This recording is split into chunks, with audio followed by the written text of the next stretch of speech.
Hi there, question number 2. It is given that x is equal to 1 plus 1 over t and y is equal to t times e to the t. We need to show that dy by dx is equal to negative e to the t into t to the cube plus t square. Part B, find d2y over dx squared in terms of t. So for the first part here, I'm going to differentiate each parameter. So we have then dx over dt. Differentiating 1 here, I'm going to get 0. Differentiating 1 over t, it should be 1 minus 1 over t to the square. You can use product or you can use even quotient rule here. So differentiating the second parameter dy by dt, and that's going to be then my u, and this is v. I'm going to use product rule here.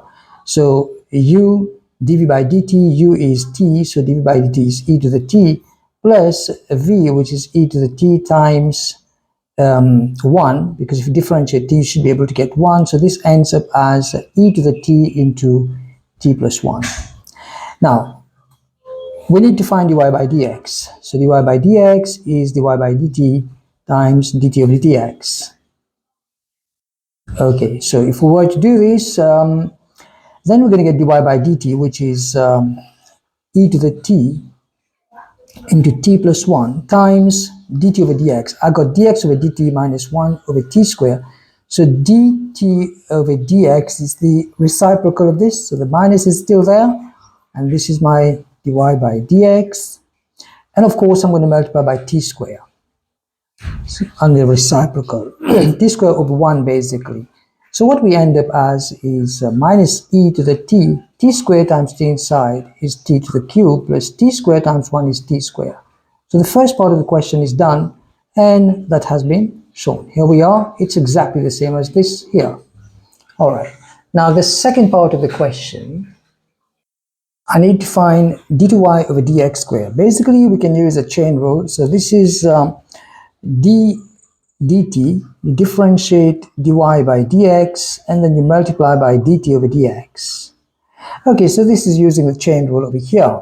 So I got my dy by dx, which is from the first part of the question here, you can be seen clear, minus e to the t into t to the cube plus t squared. So I'm going to call this my u, and this one is my v. So basically, I want this part here first, all right?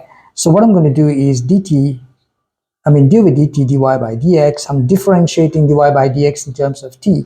So I'm going to say u dv by dt, and u is e to the minus e to the t. Differentiating v, I'm going to get 3t to the square plus 2t, all right, plus my v now is t to the cube plus t square times the derivative of this one here is going to stay the same. So differentiating this should be able to get minus e to the t. All right. So now we got minus e to the t, which is common. And then inside I got 3t squared plus t cubed. So I can say t cubed, okay, plus 3t squared plus t squared is 4t squared. All right, plus the 2t here. That's it. Now, this is my ddt of dy by dx. Remember, we need to multiply this by dt over dx to find d2y over dx squared. So d2y over dx squared is then all of that, which is minus e to the t into t to the cube, okay, plus 4t to the square plus 2t, multiply by dt over dx. I've got dx over dt here. So dt over dx is then the negative t square, the reciprocal of this again. All right, so then I have the minus can go away. I've got then plus, so this is e to the t, and I've got t square outside, okay, so t square over here, and I've got t to the cube inside, okay, plus 4t to the square plus 2t, and so if I were to remove one of the t's outside, so this t here can go out, and multiply with this, it's going to become t to the cube, and inside I'm left with t squared, okay, plus 4t plus 2. And so this is my d2y over dx squared. That's my second derivative. Okay, take care.